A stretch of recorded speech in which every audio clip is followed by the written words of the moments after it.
Hello, everyone, and welcome back to the Lady Black Kaleidoscope Project. Yay! So today, it's going to be a doubleheader because yesterday, August 11th, historical day, Kamala Harris, sorry, Kamala Harris was selected as Joe Biden's VP. Historical day, first black woman, first woman of color, first South Asian woman. Like, amazing to be on a major party ticket to be the VP in America. So it was a huge deal. Like, my mom and I were like freaking out. We're like, it's so exciting. So yeah, I didn't get to do this episode yesterday, so we're going to do it today. And then I'm going to have a double header, double whammy with the next episode today.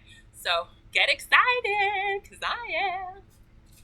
So today, it's another episode having to do with my grade 8 against hate. Oh my God, grade 8. Sorry. The Wacky Wednesday, grade 8 against hate. And basically, if you're new to this, my grade 8 against hate is basically what I feel are 8 essentials that all happen to start with the letter C that are needed and are essential to becoming anti-racist and anti-bias. So let's go over them. Courage, commitment, consciousness, curiosity, compassion, conversation, creativity, and community. Yay! There they are. So exciting. So we're at the halfway point. We're at the halfway point today. So we'll have a few more episodes and then up and away. So today we're going to talk about curiosity. Ooh, curiosity. That's always an interesting word, curiosity. So let's find out what it means with our trusty dictionary thesaurus. Ooh. So, curiosity. Where did it go? I'm curious of where curiosity went. Ha ha ha, I made a pun. Not really. I don't even know what that means. Okay, curiosity. Here we go. Now, one that arouses interest, especially for uncommon or exotic characteristics. 2, an unusual nickname. That's an interesting definition. I mean, that's what it is. But I always thought it is the noun form of curious. So let's look up curious, which is right below. Curious. Number 1. Having a desire to investigate and learn. Bing, bing, bing, bing, bing, bing, bing. 2. Exciting attention as strange, novel, or unexpected. Strange, unusual, odd. Okay. So the synonyms for the first definition of curious are inquisitive, nosy, prying, interfering, intrusive, meddlesome, meddling, obtrusive, officious, inquisitorial, concerned, interested. And then for the second definition of curious, it's extraordinary, funny, odd, offbeat, peculiar, queer, rare, singular, strange, unaccustomed, uncommon, uncustomary, unique, unusual, unwanted, weird. And unwanted at UNWONTED. Probably didn't pronounce that right. So anyway, this is kind of weird, Webster's. I mean, usually I agree with you, and I mean, that's the ultimate definition. But I'm kind of like, hey, that's a little weird because it's curious. So, I mean, curiosity is. I mean, I guess it makes sense. Curiosity is something that is weird and different, and it is going into the unknown and like, ooh, so it can be, extraordinary and stuff. The curiosity is just, wanting to know things and wanting to do that, wanting to experience it. It's a state of mind, state of being. So let's talk about curiosity, shall we? All right. The important thing is not to stop questioning. Curiosity has its own reason for existing. Albert Einstein. I mean, of course, Albert Einstein, he is definitely like the poster child of curiosity, right? So, yeah. Um, in school, you're taught things about whatever, about history. Particularly in this moment, you're thinking about American history with Black Lives Matter, everything like that. Or just if this is going around the world, you're just thinking about just colonialism, imperialism, all those histories of that. I think history is playing a part because if we have to know our past if we're going to change our present and future. You can't deny. You have to embrace our past. And I think that's the thing about America. America's like, and I think a lot of Western countries, they don't want to embrace the ugly past, especially with slavery. But it happened, and we have to acknowledge that it happened. You can't just gloss over and be like, oh, it didn't happen, which is what we've been doing for a ridiculously long time. Even when slavery was happening, people were like, ah. But now, we need to know more about it. We need to know more about that and the implications of that. History is so important. So we need to know that. And in school, American history and probably a lot of histories of a lot of colonizing nations like Britain and France and whatever, they're probably whitewashed. I know American history is incredibly whitewashed, where, they always say history is written by the winners. Yeah, I mean, so it's written by, the colonizers, the people who colonize people. It's never taken from the history of the colonized.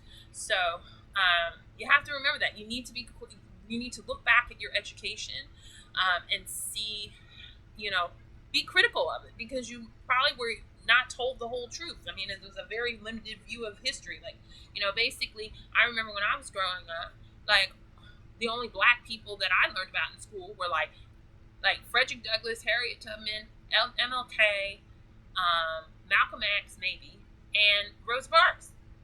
And that was it. And I was in a predominantly white school, so that's all we learned. So basically, they were the only most important five important black people that ever lived or lived at all. I mean, if you look at the history books, and history, the way that history is taught in this country is definitely like how it's taught in the North is different than the South because the South, the history that is taught in the South is, is totally different than the history in the North. It's like the war.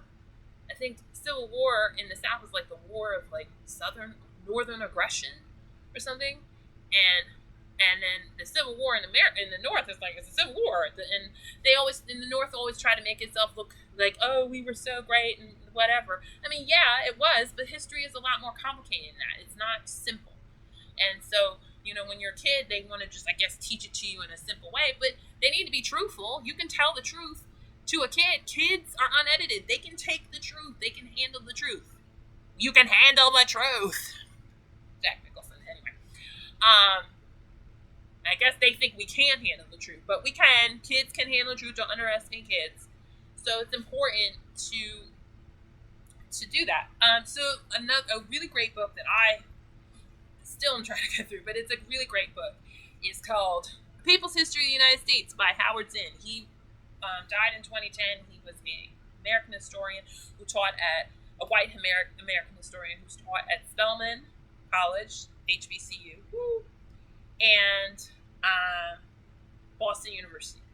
And he was definitely very profound in terms of, and just very, I guess, very influential, and definitely might be seen as radical because he taught it was an alternate history. It was more inclusive.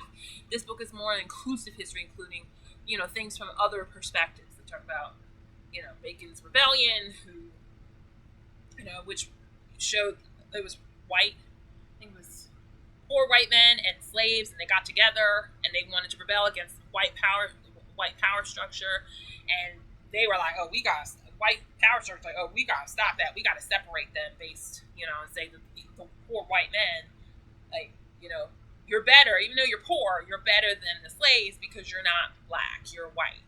And that is still going on today with the whole white working class. And they're, unfortunately, some of them, they've been duped by the white power structure because that's their way to stay in power. The white, which is why the whole thing with like Bernie Sanders and all that stuff. So find out more about it. It's really interesting. Our American history is really interesting. if you know the whole story and you get to know the whole story. So it's really important to do that. And that's across the board. It's not just about, um, you know, whites learning about black history, but it's like blacks learning about, I mean, we are taught white history, but it's also learning the nuances of American history as a whole. And it's also cool to really learn about other communities of color and their history in this country. Because, our country is not just white and black. I mean, now, there's Latinx, there's, of course, the native people, their history, which predates anybody coming over here. And Asian Americans and Latinx people, all there's so much interesting history. Our history is so rich, and especially if your parents or school teachers and stuff like really push for a more broader curriculum in terms of having a more inclusive history. So because it's important for everyone to know the history, and it's important to be a lifelong learner. That's the main thing I think with this quote is about, never stop questioning. One of the things that my mom has always said to me is like, you have to be a lifelong learner. You have to be a lifelong learner. And so it's important to always be curious and stay curious.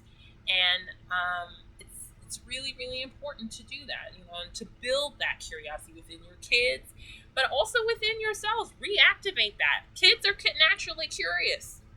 So, you were a kid at once. If you made it to adulthood, that means you were a child. So get in touch with that child side of yourself, because it's fun. Curiosity, exploring. It's like a playground. It's fun to do that. So, boom. Curiosity is a willing, proud, and eager confession of ignorance. S. Leonard Rubinstein. Okay. When you're starting this journey of curiosity, it's really important to know what you don't know.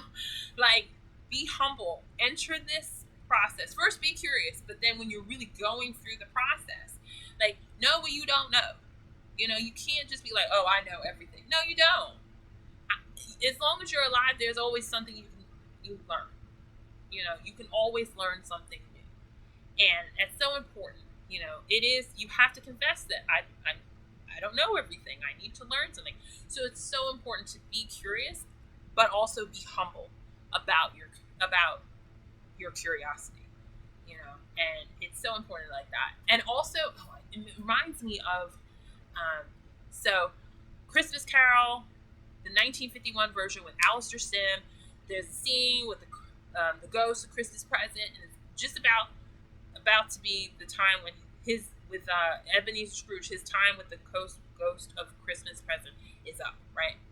So then, he has this like big. He looks like Christmas. He's like the ghost of Christmas Present is like a Christmas tree. He's ridiculous. He's got this big old long wreath around his head. He's got this big old robe. He's like, 7 feet tall, and then in his robe, then he opens up the robe, right? And then there's these two kids, it's a boy and a girl, and he's like, this boy is want, and this girl is ignorance. And he's like, and Scrooge is like, well, who are they? Are they yours? She's like, no, they're man's. And he's like, but beware of the girl, which is ignorance. So yes, it's very important to, it's ignorant world is just bad. I mean, it's just being ignorant. It's not good. It's not good for you or for anyone else. Know what you don't know, and just stay humble, and be humble about that. It's okay. Nobody is perfect. Even geniuses, even Einstein learned something new every single day. So you have to come at humility from a place of humility. Curiosity from a place of humility. Woo! It's Wacky Wednesday. Anyway, so that's important to know that. And here is another one. Travel is fatal to prejudice, bigotry, and narrow-mindedness, and many of our people need it sorely on these accounts. Broad, wholesome, charitable views of men and things cannot be acquired by vegetating in one's little corner of the earth all one's lifetime. explore, you know? I mean, and you don't have to just necessarily, I mean, not everybody has the money to be able to go to, like, Timbuktu. I mean, whatever. But, like, but you, you can travel outside your little bubble because, for me, like, I think most people in, I think in general in the world, they have a little bubble. They have like a 5 mile radius, that they don't go out of their entire lives. I mean, there are people in my neighborhood who have only stayed basically in my neighborhood. They haven't really expanded and gone out, or they rarely go outside of that. But it's not just poor inner city West Philly, but it's also you can have that in the suburbs as well. They just stay in their little white world and their little bubble. I mean, and even if they go outside, I mean, I remember a lot of my classmates when I was growing up, they just went down to the Jersey Shore for a couple weeks and then they came back and that's it. They didn't go anywhere else. I mean, I guess there were reasons for that, but I just thought it was interesting. I was like, wow, that's it? You didn't go anywhere else? And they still do that. A lot of them still just go to the shore, the Jersey Shore, which is like, wow, like, there's a whole big world out there. I mean, I know you could be, constrained by finances and stuff like that. And right now, no one's going anywhere because of Corona. But that's not an excuse, though. You can explore. We have the internet. There's so many great travel documentaries and so many things. I mean, PBS is incredible when it comes to that stuff. The Travel Channel has now become like paranormal, which is weird. If you're into that, okay, I'm told no. I'm a wimp. I don't really like that stuff. So it's important to just travel and go beyond your comfort zone. It's scary, but it's exciting, and and especially, and even socially, everybody's in their little bubble. As I said, I am a big proponent for interracial friendships and relationships because you get to explore and you get to learn something new. I mean, go in it. When you're meeting someone of a different race or a different background, I mean, be genuine. You're going to have to connect besides some, you're going to connect for another reason besides, your race and the background. But, don't let the person's looks or, stop you because, oh, they're black or, oh, they're white. Oh, I'm not going to talk to them because I don't think they have anything in common with me. Don't judge a book by its cover, Be curious. And just explore. It's just so, it makes life so much richer and so much fuller when you're exploring, and it's just so exhilarating. That's why I'm kind of wacky today, because it's just thinking about curiosity. I mean, journalists and documentarians and those people, they're naturally curious people. Even writers or any creative person you have to be curious because, you're exploring different parts of the world and different ways of human nature and stuff like that. So since we're in this moment, 2 documentarians that I am totally inspired by and who have really opened my mind to parts of the Black experience that I never really thought of and it's kind of a coincidence. They should be a band, actually. Well, maybe they shouldn't. Anyway, Henry Hampton Jr. and Henry Louis Gates Jr. So they're like the Black Henrys Jr. or the 2 Black Henrys or the 2 Henrys Jr. They could be a band, but one Henry Hampton is no longer with us. But Henry Louis Gates is still kicking. He's like 70, maybe. I know he was born in 1950, so he's 70 at some point this year, if he's not already. And Henry Louis Gates, Henry Hampton Jr., he was born in 1940 and died in 1998. And so Henry Hampton Jr., he is the director of the seminal film Eyes on the Prize. Documentary series, amazing. I've watched it multiple times, which is why it's amazing. It's the seminal film about the civil rights movement. It's just so comprehensive. He's interviewed all these people. There's all this footage. It's incredible. And one of the people that helped him with it was Henry Louis Gates Jr. So Henry Louis Gates Jr., I feel like, has taken the mantle of telling the Black experience through film, through documentary, that Henry Hampton started. And Henry Louis Gates Jr. is a professor at Harvard of African American Studies and I think literature at Harvard. And he has produced so many great things.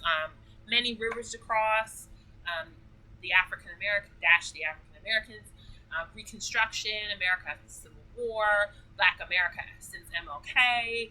Just incredible, comprehensive, really awesome documentaries. And Henry Louis Gates he's a cool character. I actually saw him. He came to Philly at Penn in 2016, right before 2016, to show us a preview of Black America since MLK, and it was amazing. It was really cool. So please, please, please check them out. And when it comes to documentaries, like, watch them multiple times throughout the years. I never get sick of them. It's amazing. So please watch them and please support them, because documentaries, they're amazing, and they're just one way of learning. There's books. There's so much you can learn about the Black experience, which is beneficial to everybody, not just Black people, not just white people. Everybody can benefit from learning about the Black experience, especially in this moment with Black Lives Matter. And you got a lot of time anyway. So I'm gonna close with Dr. Seuss. Oh, the places you'll go. Ah! It's story time, kids. Gather round.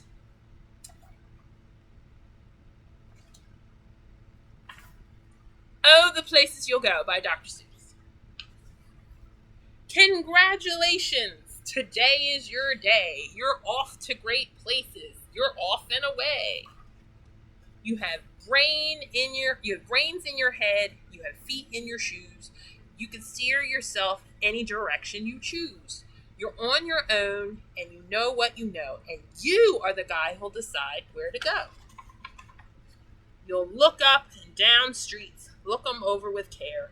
About some you will say, I don't choose to go there. With your head full of brains and your shoes full of feet, you're too smart to go down any not-so-good street. And you may not find any you'll want to go down. In that case, of course, you'll head straight out of town. It's opener there in the wide open air.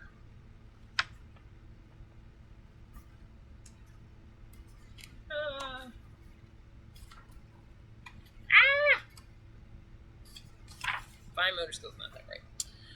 Out there, things can happen, and frequently do, to people as brainy and footsie as you. And when things start to happen, don't worry, don't stew. Just go right along. You'll start happening too. Oh my gosh. Oh, the places you'll go. You'll be on your way up. You'll be seeing great sights. You'll fly the high flyers who soar to high heights. You won't lag behind because you'll have the speed. You'll pass the whole gang and you'll soon take the lead. Wherever you fly, you'll be best of the best. Wherever you go, you will top all the rest. Except when you don't. Because sometimes you won't. I'm sorry to say so, but sadly it's true that bang-ups and hang-ups can happen to you. You can get all hung up in a prickly perch, and your gang will fly on. You'll be left in a lurch. You'll come down from the lurch with an unpleasant bump. And the chances are then that you'll be in a slump. And when you're in a slump, you're not in much fun. Unslumping yourself is not easily done. You'll come to a place where the streets are not marked. Some windows are lighted, but mostly they're darkened. A place you can sprain both your elbow and shin. Do you dare to stay out? Do you dare to go in? How much can you lose? How much can you win? And if you go in, should you turn left or right? Or right and 3/4? Or maybe not quite? Or go around back and sneak in from behind? Simple, it's not. I'm afraid you will find. For a mind maker upper to make up his mind. You can get so confused that you'll start into race down long wiggled roads at a breaknecking pace and grind on for miles across weirdish wild space, headed, I fear, towards a most useless place. The waiting place. For people just waiting. Waiting for a train to go, or a bus to come, or a place to go, the mail to come, or the rain to go, or the phone to ring, and to snow, or waiting around for a yes or no, or waiting for their hair to grow. Everyone is just waiting. Waiting for the fish to bite, or waiting for the wind to fly a kite, or waiting around for a Friday night, or waiting perhaps for their Uncle Jake, or a pot to boil, or a bed or break, or a string of pearls, or a pair of pants, or a wig with curls, or another chance. Everyone is just waiting. Look at them all wait. Wah, wah.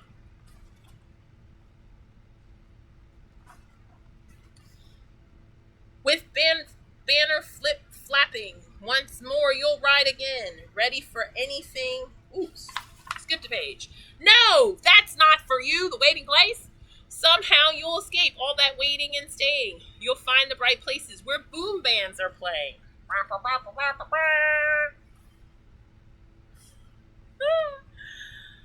Okay. With banner flapping, once more you'll ride high. Ready for anything under the sky. Ready because you're that kind of guy, or girl, or anything in between, if you're non-binary. Oh, the places you'll go. There is fun to be done. There are places to be scored. There are games to be won. And the magical things you can do with that ball will make you the winningest winner of all. Fame! You'll be famous as famous can be, with the whole wide world watching you win on TV. Except when they don't. Because sometimes they won't. I'm afraid that sometimes you'll play lonely games too. Games you can't win. Games you'll play against you. All alone. Ooh. Whether you like it or not, alone will be something you'll be quite a lot. And when you're alone, there's a very good chance you'll meet things that scare you right out of your pants. There are some down the road between hither and yon that can scare you so much you won't want to go on. But on you will go, though the weather can be foul, or you will go through, though your enemies prowl, or you will go through the hackety cracks howl, onward up many a frightening creek, though your arms may get sore and your sneakers may leak. On and on you will hike, and I know you will hike far, and face up to your problems, whatever they are. You'll get mixed up, of course, as you already know. You'll get mixed up with many strange birds as you go, so be sure when you step with care and great tact, and remember that life's a great balancing act. Just never forget to be dexterous and deft, and never mix up your right foot with your left. And you will succeed. Yes, you will indeed. 98.75% guaranteed. Kid, you'll move mountains. So be your name Buxbaum or Bixby or Bray or Mordecai Alley Van Allen O'Shea. You're off to great places. Today is your day. Your mountain is waiting. So get on your way. Dr. Seuss. So the whole point of the Great Against Hate is for you to embrace your inner child.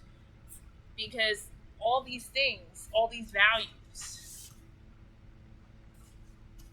I mean, this is a great opportunity for you to embrace your inner child and to teach this to your children if you have them. They're all about, embracing your inner child and being humble. And curiosity is a big part of that. And it's fun. It's fun. My mom always told me, besides being a lifelong learner, never lose your inner child. It's so important. So, be curious. It's great. It's fun. It's just exciting. That's why I've been so silly today, because curiosity is just so exciting. It bubbles me. I'm like effervescent about curiosity. So anyway, so remember, keep on keeping on. Live out loud and embrace your kaleidoscope soul. Till the next episode. Yay! Bye, everyone.